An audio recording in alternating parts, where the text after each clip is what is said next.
And welcome back to part 2 of Disney's Path to the Dark Side. You know, this is about the third or fourth time I've re-recorded this video because I have so many things to say, but there's just so much more information popping in that I have to make this video longer and longer and longer. I almost broke up into 3 parts because every good thing comes in a trilogy, right? But we're not going to do that. That'd be cheap. Kind of like breaking up The Hobbit into 3 movies when it's one little book. That's a discussion for another day. First off, did you hear about what Disney plans to do next year? They plan to release the original Star Wars trilogy in its original form on DVD and Blu-ray. Wouldn't that be nice? Heck, I think every fan would be happy. I would buy a copy. I know that for sure. You probably would too. But did you hear the rumor? Disney is thinking about calling the original trilogy canon. The original version, not the special edition. Now that would make 99.999% of fans happy. That 0.0001, well, that's George. But like I said, I don't know. That's just rumor. That's speculation. It would really be a win for Disney, a win for the fans, because everyone would now know that Han shot first. But did you hear about the trouble they're having with the prequels? They declared them canon, yet we're hearing issues with people who are writing the prequel movies, like Boba Fett, Han Solo and stuff. Look in the news where they're talking about there's trouble with the script of Boba Fett, and they don't really know what it is. Well, if you put pieces together from previous storylines, you can probably figure it out for yourself.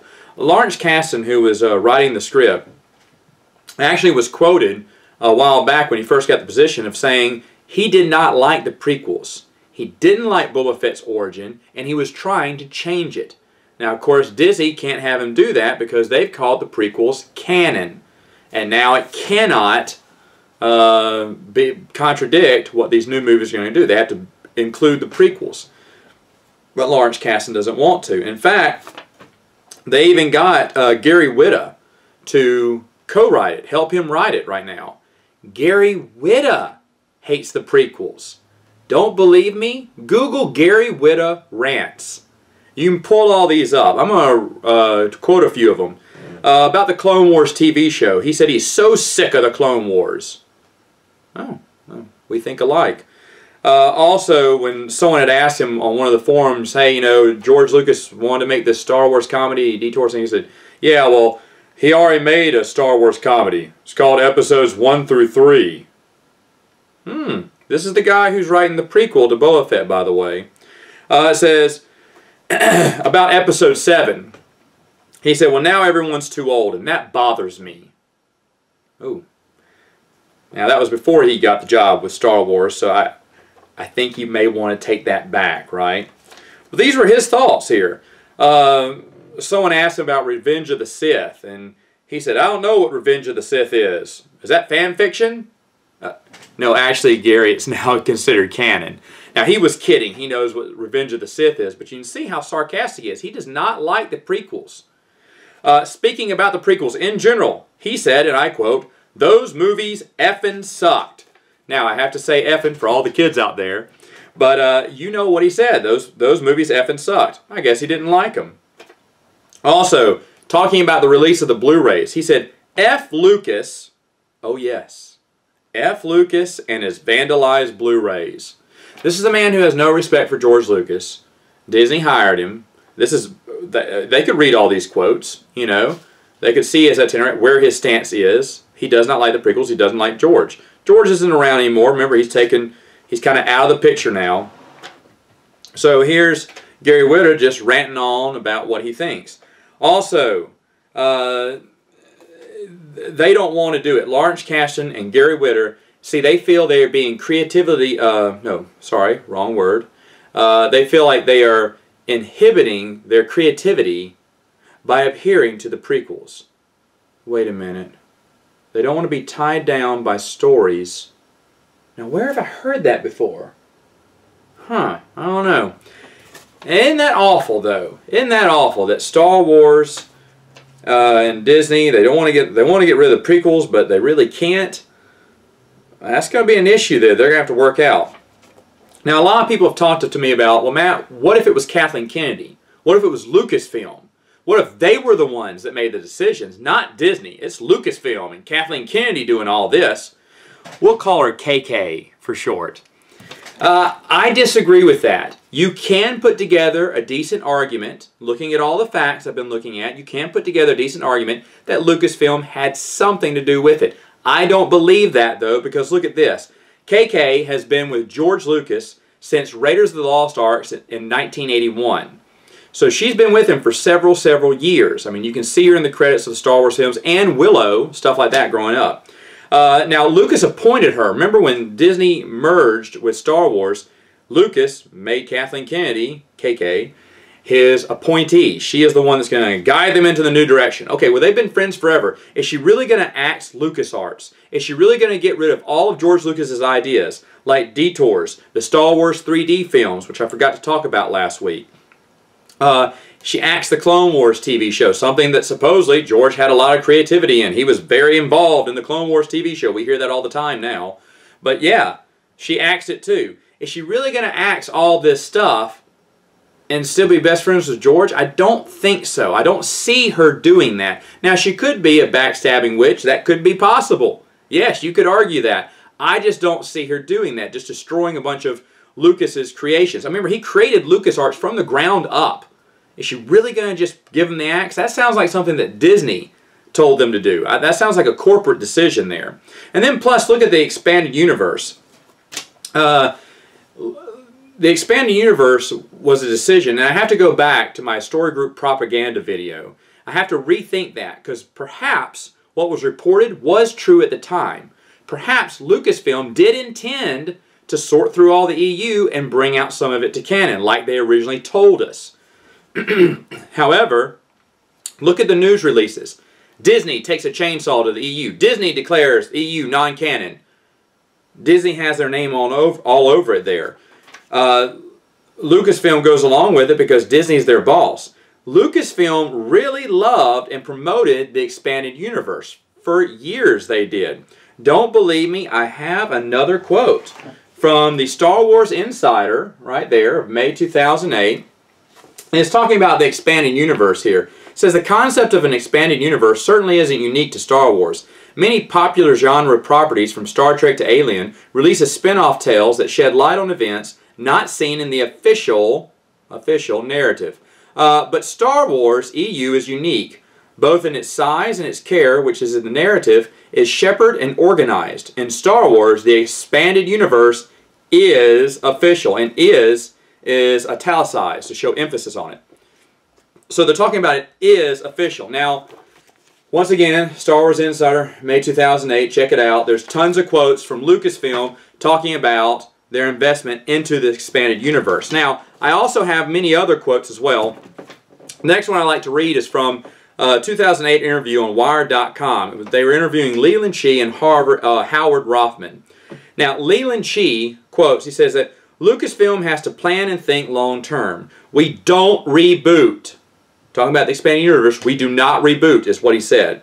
He said, we don't start from scratch. When Chewbacca died, he died. The thing about Star Wars is that there's only one universe. Everyone wants to know stuff like when Mace Windu got his purple lightsaber, or how did he get it? Well, we want to establish that there's only one and only one answer. So they don't reboot. They're taking a lot of special care about this. Is this something all of a sudden they're just going to throw out the window? I don't know. That's a hard sell for me. Howard Rothman was the next person to answer this question in the Wired.com interview. He said, the idea of continuity was alien at the time. He's talking back in the early days.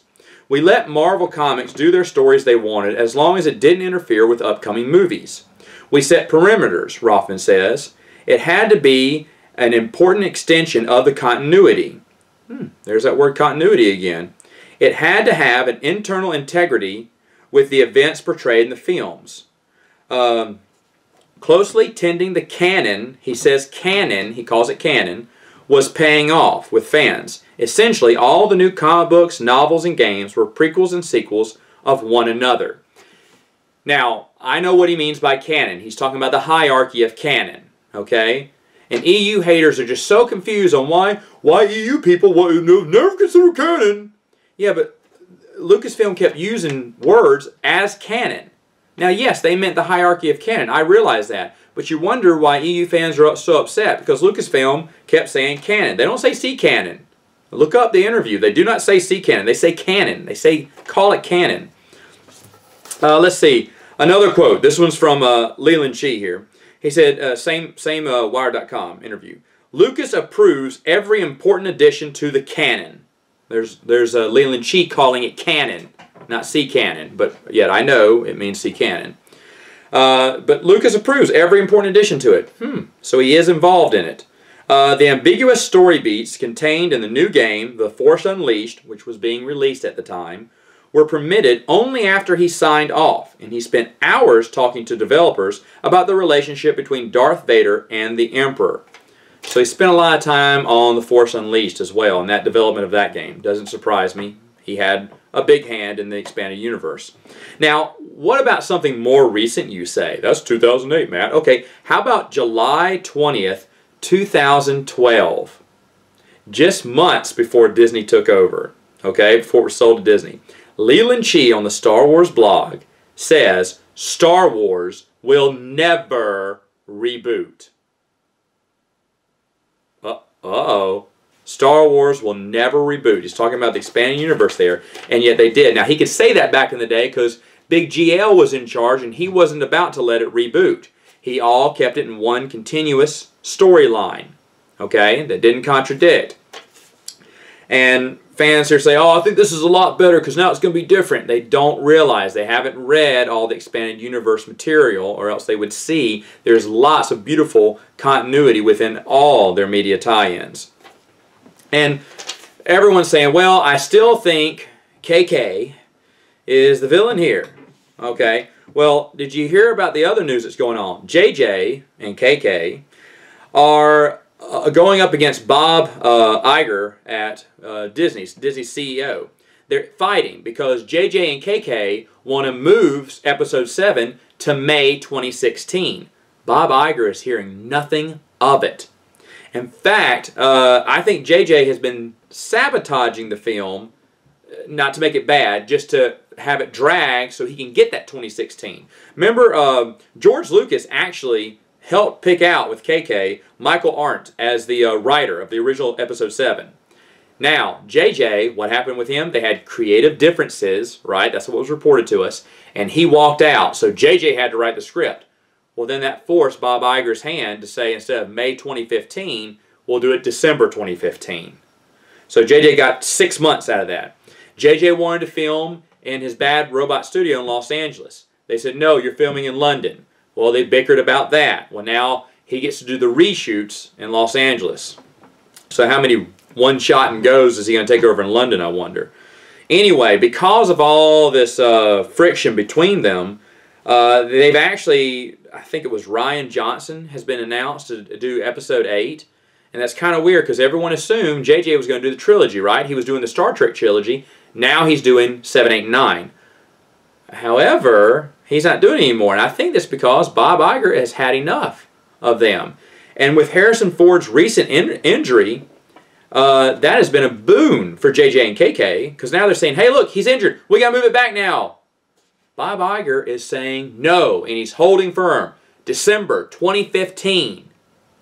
Now, JJ's once again trying to sabotage him. Because remember, this came out a few weeks ago that they were going to have to shut down production for 2 weeks on Episode 7 because of Han Solo's injury.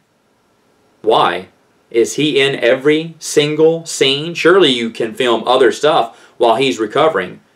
No. And 2 weeks from a broken leg? Much of mixed reports. Maybe he has a twisted ankle, not a broken leg. I don't know, but it seems like they're trying to bend Bob Iger into pushing that movie back. In fact, that 2-week delay, that just pushes it back even further. They're trying to put pressure on him. Bob Iger is not going to do this. Folks, as a fact, Bob Iger is stepping down after 2015. He's not going to be Disney's CEO. Wouldn't he love it if Disney had their best year ever while he was still there? Remember, he already got CEO of the year this year. But man, Avengers, Star Wars, the same year, coming out. Disney makes billions and billions of dollars. He'll come off smelling like a rose. In fact, interesting in in an interview with Business Week, talking about, this is back in early February, I think January 2013. In Business Week, he actually talks about buying buying Star Wars, and how it came about. And the day after, remember, it got released. The news broke, I believe, October 30th, 2012. Well, the next day, Bob Iger says, I went out with my kids and dressed as Darth Vader. Come on, man. How easy you're going to make this for me. You dressed up as Darth Vader? The villain? You are the villain, Bob. You are the villain. But hold your guns, because I know you want to look good. It's all about looking good. It's rushing the movie to make you look good. I'm fine with that. Go ahead. Drive this franchise into the ground. Be my guest.